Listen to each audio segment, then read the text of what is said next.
The storm had rolled in quickly, as if the sky itself wanted to punish Daniel for the words he had hurled at Michael just hours before.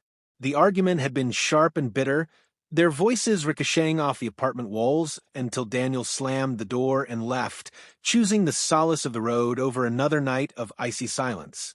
Now, miles from town, his car sputtered, coughed, and finally gave up, leaving him stranded in the downpour. Rain hammered against the windshield, and the wipers, still half-moving, scraped out a rhythm of defeat. He sat there for a while, staring at the useless dashboard lights, listening to the storm close in around him.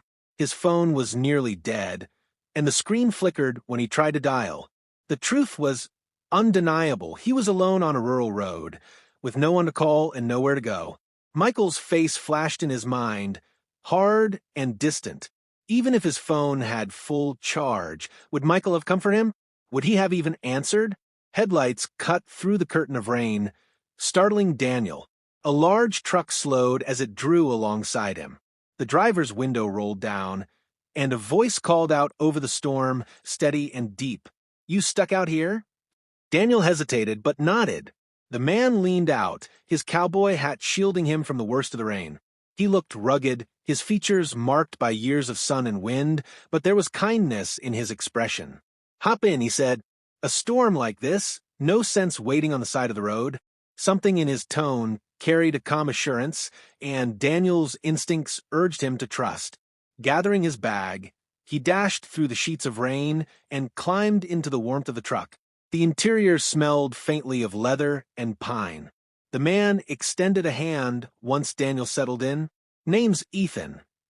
"Daniel," he replied, his voice cautious but grateful.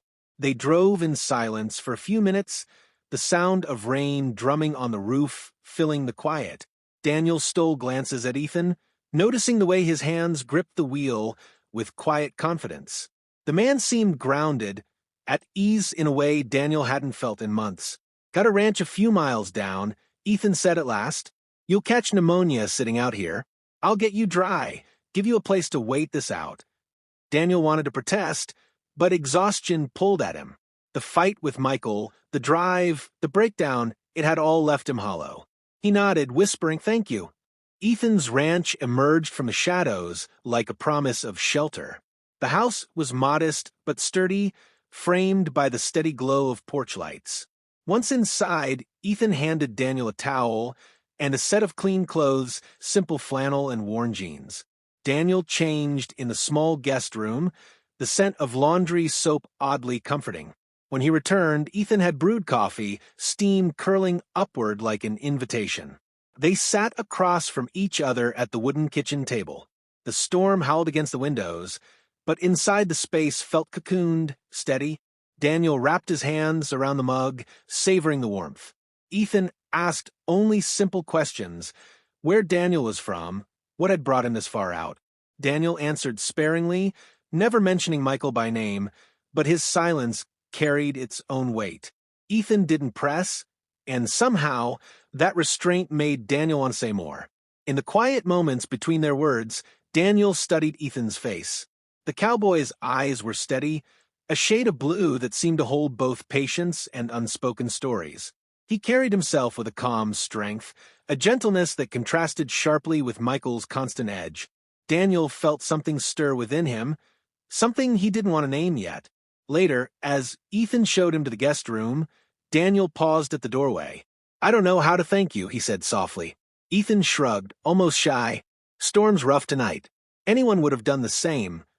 But Daniel wasn't sure of that. Michael wouldn't have, not anymore. Alone in the small, quiet room, Daniel lay awake, listening to the storm. The sheets were clean, the bed firm, yet his thoughts wouldn't rest. Images of Michael's cold stare battled with the warmth of Ethan's steady gaze. Gratitude mingled with something deeper, a dangerous curiosity about the man who had taken him in. As the thunder rolled overhead, Daniel turned toward the window, rain streaking down the glass. He whispered into the dark, half to himself, half to the storm. "Why does this feel different?" And with that question lingering, the night stretched on, unanswered, but charged with possibility. Morning light filtered weakly through the curtains, pale against the lingering gloom of the storm. Daniel stirred in the guest bed, the faint smell of coffee already seeping through the air. He rose slowly, pulling on the flannel shirt Ethan had lent him the night before. It fit loosely, brushing against him with a familiarity that unsettled and comforted him at once. Downstairs, Ethan was at the stove, frying eggs with an ease that suggested a life built on routine. He glanced up when Daniel entered, offering a quiet smile. "Hope you slept," Ethan said. Daniel nodded. Though the truth was more complicated, sleep had come in fragments, broken by thoughts of Michael, of arguments replaying in his head, and of Ethan's steady presence on the other side of the wall. "I did mostly. Thank you for everything." Ethan shrugged, sliding a plate toward him. "Storm's still going. Roads will be rough a while. You're better off waiting it out here." Daniel accepted the food, his stomach tightening not from hunger, but from the realization that he would be staying longer than he had planned. A part of him wanted to protest, but another part, the quieter, needier part, was relieved. Breakfast was unhurried. The kitchen window rattled with wind, yet inside the air felt still. They spoke of small things at first, how long Ethan had lived on the ranch, the animals he kept, the way storms sometimes knocked out the power for days.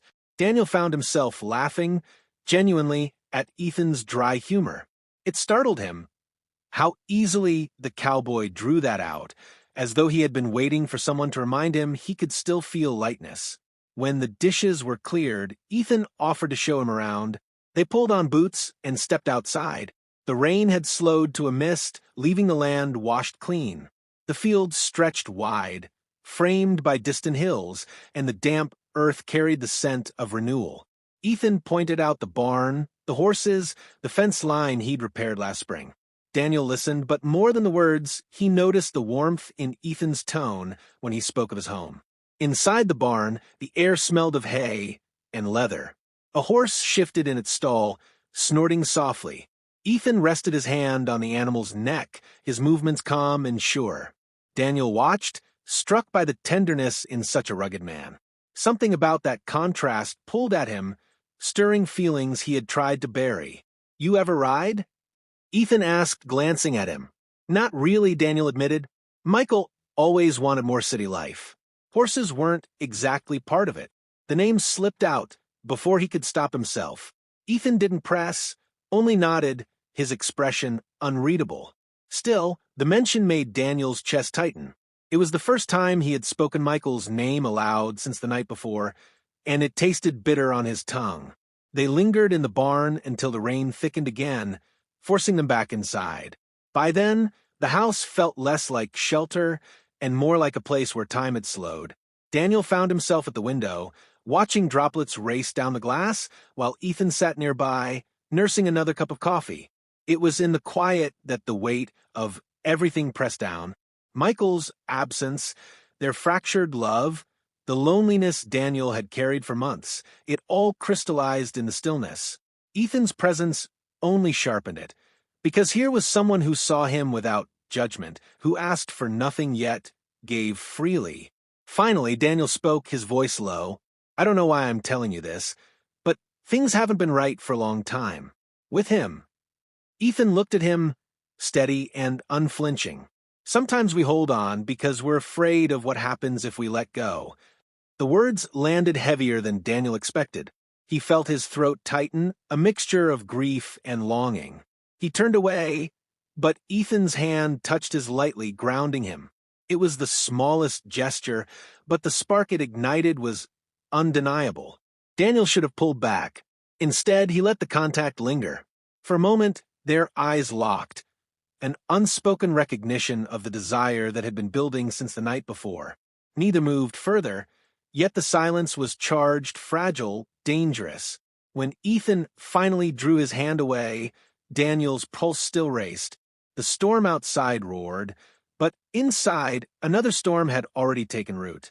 And as evening approached, Daniel realized he was less afraid of being stranded in the rain than of the pull he felt toward the man who had given him shelter. The storm returned with renewed fury that night, battering the ranch house as though it wanted to strip the walls bare. Daniel sat on the edge of the guest bed, listening to the wind howl through the eaves. The room felt smaller than it had before, its silence pressing against him. He ran a hand through his damp hair, his mind a tangle of questions he had no answers for. He thought of Michael, of the life they had built together in the city, and how that life now felt like a cage. Arguments had become their language, cold distance their rhythm. Sitting in this quiet ranch house, Daniel realized he could not remember the last time Michael had looked at him with warmth, that absence carved deep inside him, leaving a space that only grew larger the longer he stayed here. A soft knock interrupted his thoughts. Ethan's voice carried through the wood. "You awake?" Daniel hesitated, then opened the door. Ethan stood there, holding 2 mugs of tea. His shirt clung slightly from the damp air his hair mussed. He looked less like a stranger and more like someone Daniel had known for years. "Couldn't sleep," Ethan admitted, stepping inside. "Storm's too loud." Daniel accepted the mug, their fingers brushing. The contact sent a quiet tremor through him. He tried to steady his breathing, but Ethan's nearness unsettled him in ways he could no longer deny. They sat in the glow of the small lamp, the rest of the house shrouded in shadow. Conversation drifted easily, though beneath every word ran a current of tension. Daniel confessed more than he had planned. How he felt unseen in his own relationship, how the fight with Michael had been only the latest in a long string of wounds. Ethan listened without judgment, his eyes steady and calm. "You deserve more than that," Ethan said at last. His voice was firm, but gentle, carrying conviction without force. Daniel swallowed hard. The truth of it stung, because he knew it was what he had been afraid to admit. He stared into the tea, steam curling upward, blurring his vision. "I don't even know what more looks like anymore." Ethan reached across the small space, laying his hand over Daniel's. The warmth of his touch spread like fire through him. Daniel should have pulled back, should have remembered the vows and promises he had once made. Instead, he let himself linger in the contact, feeling seen in a way he hadn't in years. The silence thickened. Outside, thunder cracked, and the lights flickered before steadying again. Inside, neither moved, their hands still joined. Daniel's chest tightened, his heart beating a rhythm that drowned out reason. He looked up, and Ethan was already watching him. The intensity in those blue eyes was not demanding, but patient, waiting for Daniel to decide. And then Daniel leaned forward. The kiss was tentative at first, trembling, a question whispered against Ethan's lips. Ethan hesitated, only a moment before answering it, deepening the kiss with a certainty Daniel had longed for. The world beyond the room disappeared. The storm, the guilt, the city waiting miles away. All that remained was heat, the undeniable pull of 2 men who had been circling each other since the night began. Desire surged, fierce and consuming. Daniel clung to Ethan as if he had been drowning and had finally broken the surface. Later, when the fire of their closeness dimmed to embers, silence returned. Daniel lay in the stillness, Ethan's presence steady beside him. But where there should have been peace, guilt seeped in, sharp and unrelenting. He turned onto his back, staring at the ceiling, his breath unsteady. "What happens now?"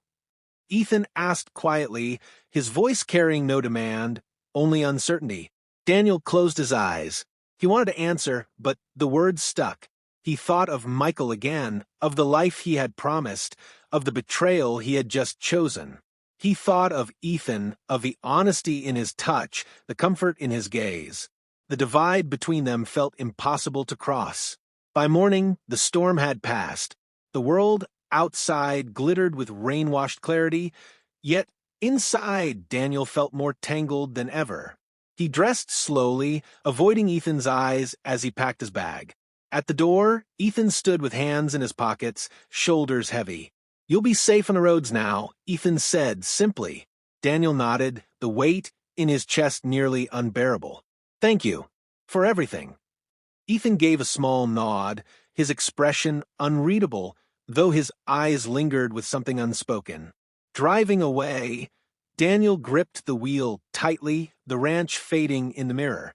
He knew the storm outside had ended, but the storm within him was only beginning.